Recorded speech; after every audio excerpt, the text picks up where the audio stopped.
तो शुरुआत में हम बहुत सारी नन्स को देखते हैं जो दरअसल वॉरियर नन्स है, यानी वो सिस्टर्स भी है और योद्धा भी, जो किसी खास चीज की शैतान से हिफाजत कर रही है, उससे लड़ने के लिए तैयार है। क्योंकि अगर शैतान हमारी दुनिया में आ गया और उसने वो चीज हासिल कर ली तो वो दुनिया को बर्बाद कर देगा। तो इसीलिए सारी वॉरियर नन्स दुनिया को बचाने के लिए शैतान और हमारे बीच ढाल बनकर खड़ी है। अब ये सारी वॉरियर नन्स भाग रही थी, मगर इनकी एक नन जो काफी बहादुर थी अचानक गिर जाती है क्योंकि वो काफी जख्मी हो गई थी। इसलिए वो लोग उसे फौरन चर्च में लाते हैं और उसके जिस्म से एक डिवाइस को बाहर निकालते हैं जो बहुत ही पावरफुल ताकतवर थी, क्योंकि जिसमें लगाने से वो इंसान दीवार की आर पार भी जा सकता है, एक जगह से गायब होकर दूसरी जगह आ भी सकता है और अपने सामने वाले इंसान को चुटकी भर में बर्बाद भी कर सकता है। पर ये डिवाइस सिर्फ उस नन को ही लगाई जाती है जो इसके काबिल होती है, यानी जो इसकी ताकत का सही इस्तेमाल करे। अब ये उस नन के जिस्म से डिवाइस को निकाल ही देती है क्योंकि उसकी हालत काफी खराब थी। वो काफी जख्मी होने की वजह से जल्द मरने वाली थी, पर उन्हें इस डिवाइस को बचाना है क्योंकि यही वो चीज है जिसे शैतान से बचाते आ रहे हैं। वो लोग फिर डिवाइस को छुपाने के लिए एक लड़की की लाश में डाल देते हैं और हैरत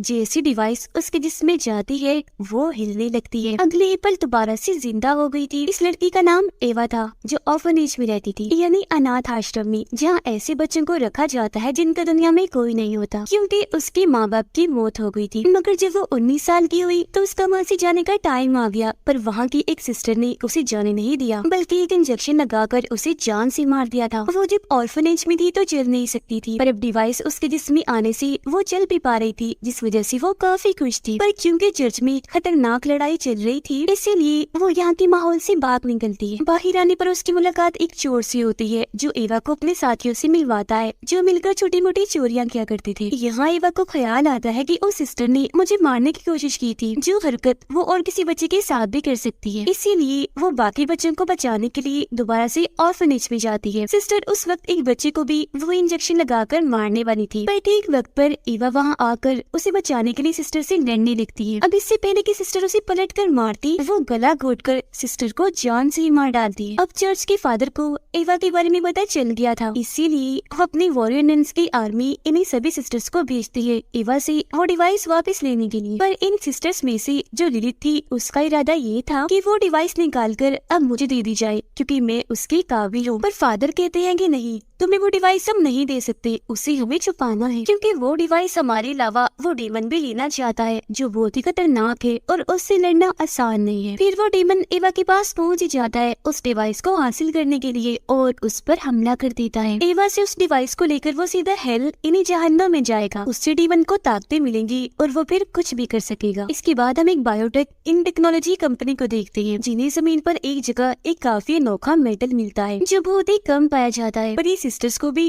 और डीमन को भी दोनों को ही नुकसान पहुंचा सकता है। फिर वो लोग उसे अपनी कंपनी में लाकर उसकी मदद से एक पोर्टल, एक रास्ता बनाते हैं जिससे दूसरी दुनिया में वो जा सकते थे। ये रास्ता उन्होंने बना तो लिया था पर अभी वो दूसरी दुनिया में नहीं जा सकते थे क्योंकि एनर्जी उनके पास अभी भी कम थी जो उन्हें उस डिवाइस से मिल सकती थी। तो ये भी अब उस डिवाइस को हासिल करना चाहती थी। अब हम इस कंपनी की हेड जो एक डॉक्टर थी उसे और उसके साथी को देखते हैं जिन दोनों के लिए ही ये मैटर बहुत खास था, सबसे ज्यादा डॉक्टर के लिए क्योंकि वो ये सब अपने बेटे के लिए कर रही थी क्योंकि उसके बेटे को एक खतरनाक खून की बीमारी है। ये बीमारी उसे इसलिए हुई क्योंकि वो ऐसे पैदा नहीं हुआ बल्कि डॉक्टर ने उसे साइंस टेक्नोलॉजी की मदद से पैदा किया है और वो उसे ठीक करना चाहती है, जिसके लिए उसने दूसरी दुनिया का दरवाजा बनाया क्योंकि उसका मानना है कि अगर मैं अपने बेटे को वहाँ भेज दूँ तो वो बिल्कुल ठीक हो जाएगा। वजह ये है कि वो दुनिया ही ऐसी है जो हर बीमारी का इलाज है और वहाँ कोई भी नहीं मरता।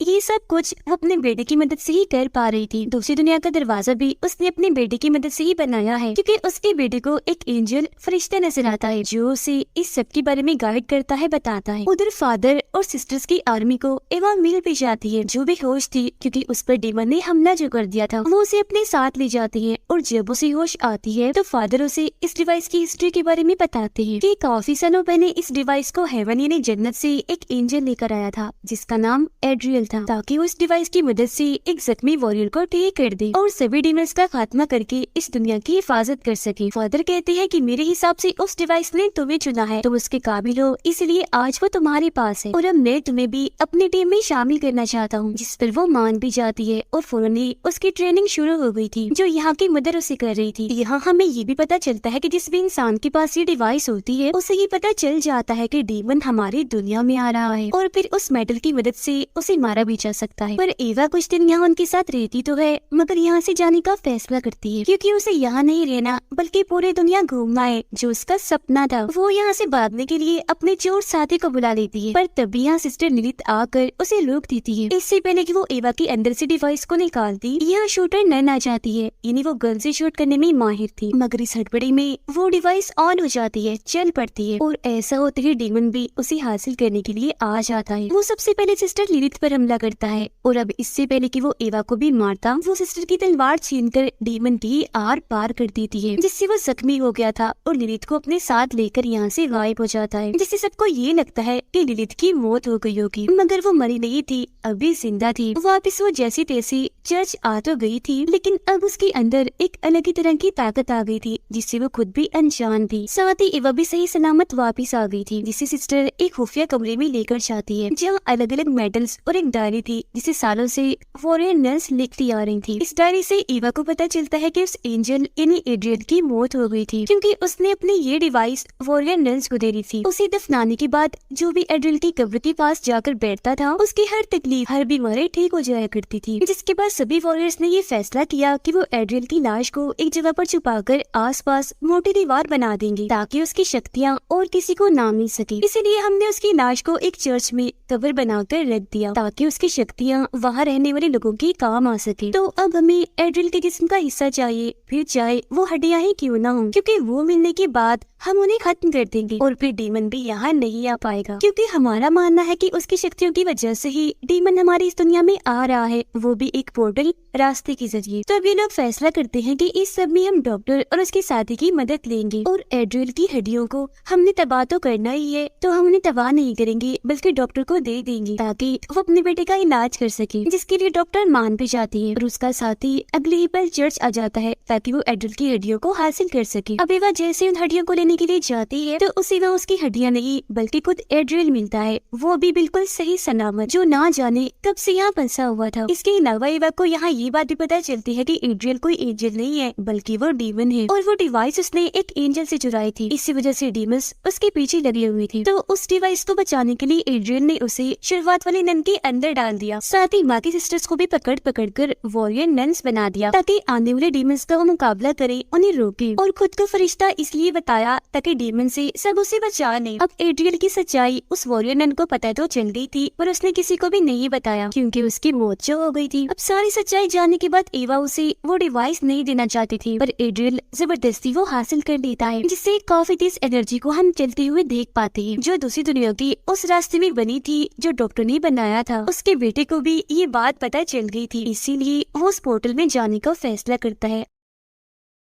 अब वो तो चला जाता है पर उसकी मॉम नहीं जा पाती क्योंकि उन्हें उनका साथी रोक लेता है। तब तक वो रास्ता भी बंद हो गया था। अब बाकी वॉरियर नन्स और फादर भी एवा को बचाने के लिए यहाँ आ गए थे क्योंकि इन सब ने भी उस एनर्जी को महसूस कर लिया था और आखिरकार उसे बचाकर वो बाहर ले आते हैं। फिर जब एवा उन्हें एड्रियल की सच्चाई बताती है तो वो यकीन तो कर लेती है, साथ ही ये बात भी सामने आती है कि इतने वक्त से और कोई नहीं बल्कि फादर ही एड्रियल को जगाने की कोशिश कर रही थी, जो सुनकर सारी सिस्टर्स को काफी गुस्सा आता है। और अब क्योंकि एड्रियल जाग ही गया था तो वो अपने डीमन आर्मी को कंट्रोल में करके सिस्टर्स पर हमला करवा देता है जिससे एक सिस्टर वहाँ से गायब हो गई थी। इसके बाद हम 2 महीने बाद का वक्त देखते हैं जहाँ एड्रियल के हमले के बाद एवा दूसरे शहर में आकर छुपी होती है, वो भी उस सिस्टर के साथ जो गायब हो गई थी और अब ये दोनों एक ही बार में काम कर रही थी। एवा ने यहाँ काफी लोगों से दोस्ती भी कर ली थी और सबसे ज्यादा जिससे उसकी बनती थी वो एक लड़का था जो उसे अपने ग्रुप में शामिल होने का कहता है, जिस ग्रुप का काम ये था कि वो एड्रियल को रोकेंगे, उसका मुकाबला करेंगे और दुनिया की हिफाजत करेंगे। ये जानते ही एवा टाइम बर्बाद बात ना करते हुए फौरन उसके ग्रुप में शामिल हो जाती है। पर सिस्टर जो एवा की दोस्त थी,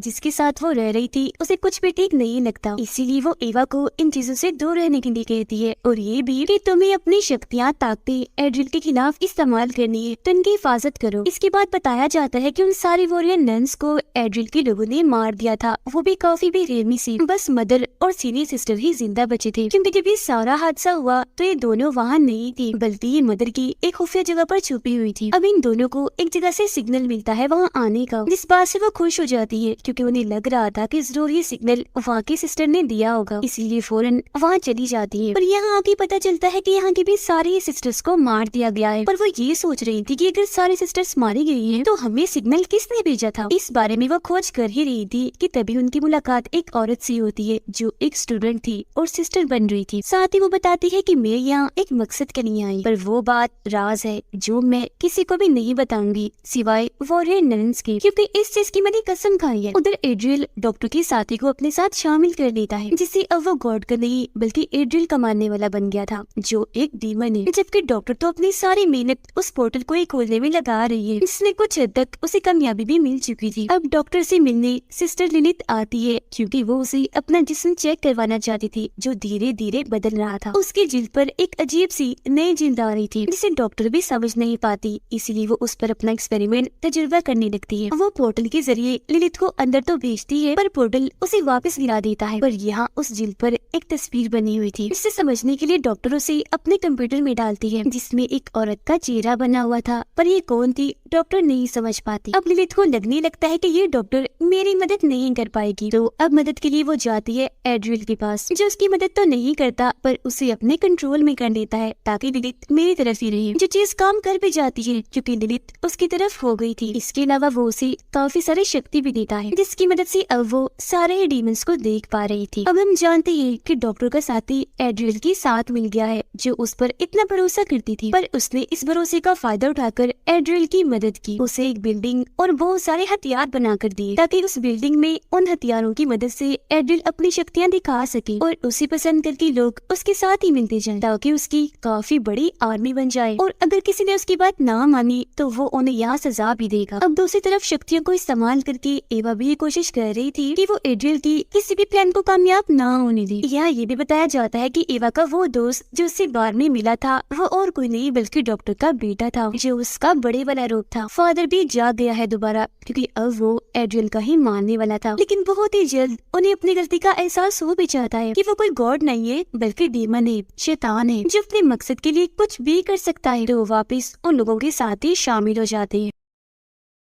यहाँ एवा एक खास किस्म की चीज के जरिए दूसरी दुनिया में जाती है, ताकि वहाँ से एड्रियल की कोई बड़ी कमजोरी ला सके, जिसमें वो कामयाब भी हो जाती है। ये वहाँ पहुँचकर उस कमजोरी के जरिए एड्रियल को हरा देती है। काफी बुरी तरह से उसका काफी बहादुरी से उन्होंने सामना किया था, पर इस लड़ाई में बहुत सारे लोग जख्मी हो गए थे और 2 लोग मारे भी गए थे, जिनमें एक सिस्टर थी और एक एवा का दोस्त डॉक्टर का बेटा था। उनके अलावा एड्रियल से लड़ते लड़ते एवा खुद भी काफी जख्मी हो गई थी, जो अपनी सिस्टर दोस्त की गोद में थी। वो मरने वाली थी। तब उसकी हालत देखकर लिलिथ कहती है कि हमें इसे दूसरी दुनिया में भेज देना चाहिए, वहाँ ये ठीक हो जाएगी। अब ये फैसला उसकी सिस्टर दोस्त के लिए था तो काफी मुश्किल, पर एवा को बचाने के लिए वो उसे दूसरी दुनिया में भेज देती है। अब ये लोग जंग जीत तो गए थे, पर अभी इन्हें एड्रियल का खात्मा भी करना था, जिस बारे में वो स्टूडेंट, वो लड़की इन्हें सब बताती है कि एड्रियल का खात्मा कैसे किया जा सकता है। जो बात वो राज थी, जिस बारे में वो कह रही थी कि मैं सिर्फ इसे वॉरियर नन्स को ही बताऊंगी, जिसकी मैंने कसम खाई थी, और वो बात वो राज एड्रियल के खात्मे की थी असल में, जो अब वॉरियर नन्स के काम आने वाली थी, जिसमें वो बताती है कि उसे मारने के लिए हमें जीसस का ताज चाहिए, जिसे वे हासिल करने में वो कामयाब भी हो जाती है। पर बहुत जल्द एवा को पता चलता है कि एड्रियल को मारने का तरीका ये ताज नहीं है बल्कि कुछ और ही है। साथ ही उसका मकसद उस बायो कंपनी की मदद से दुनिया में एक ऐसी बीमारी फैलाना है, जिसे ठीक करने के लिए सबको उसकी तरफ आना ही पड़ता, क्योंकि उसके पास ही सिर्फ इस बीमारी का इलाज है। पर हकीकत तो ये थी कि वो कोई इलाज नहीं करता था, बल्कि डीमंस के जरिए उन सभी लोगों को डीमंस बना रहा था, अपनी एक काफी बड़ी आर्मी खड़ी करने के लिए। और इस चीज में उसे काफी हद तक कामयाबी मिल भी गई थी। उसने बहुत सारे लोगों को अपनी आर्मी में शामिल कर लिया था। सिर्फ इतना ही नहीं बल्कि वो लोग जो जो दुआएं करती थी उनकी एनर्जी को भी वो अपने मकसद के लिए इस्तेमाल करता था। इसके अलावा वो डॉक्टर की टेक्नोलॉजी से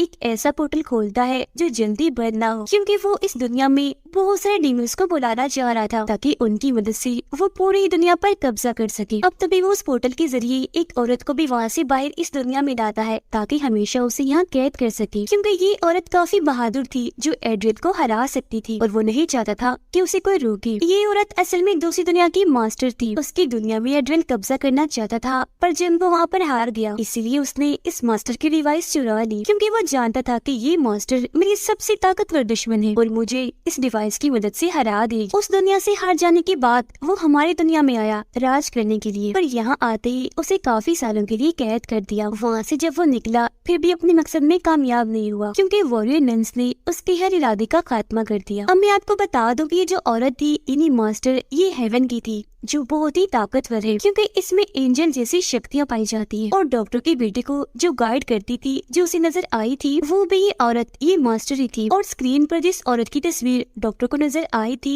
जब वो ललित पर एक्सपेरिमेंट कर रही थी, तो वो भी यही थी। और इन्होंने ही एवा को गाइड किया था कि एड्रियल का खात्मा कैसे करना है। एवा के साथ साथ उन्होंने डॉक्टर के बेटे को भी ट्रेन किया। अब ये मिशन उन दोनों के लिए काफी मुश्किल था, क्योंकि इनकी जान भी जा सकती थी, पर फिर भी ये दोनों पीछे नहीं हटे और इन्होंने मास्टर का साथ दिया ताकि दुनिया को बचाया जा सके, जिसमें सबसे बड़ा हाथ डॉक्टर के बेटे का था, क्योंकि जैसा कि हम जानते हैं उसे खून की बीमारी थी और उसके खून में उस मेटल की ताकत थी जिससे डीमन और एड्रियल का खात्मा किया जा सकता था। और जब भी लोग एड्रियल को मारने के लिए जा ही रहे थे कि वहाँ उसने ललित को अपने कब्जे में करके डॉक्टर के बेटे को मरवा दिया, जिससे ईवा एकदम काफी टूट गई क्योंकि वो उसका दोस्त था। तभी यहाँ वो डीमन भी आ गया जो आते ही सबसे पहले एड्रियल को मारता है। और अब वो ईवा को जैसे मारने के लिए आगे बढ़ता है तो मास्टर उसे और बाकी डीमंस को रोककर पोर्टल के जरिए वापस भेज देती है और खुद भी यहाँ से चली जाती है। एड्रियल के खात्मे के साथ ही उनकी जंग खत्म हो गई थी। इसके बाद हम चर्च का सीन देखते हैं जहाँ पर शायद एवा वापस आ गई थी, क्योंकि उसकी मेटल की तलवार चमक रही थी। तभी इसी बात के साथ ये दोनों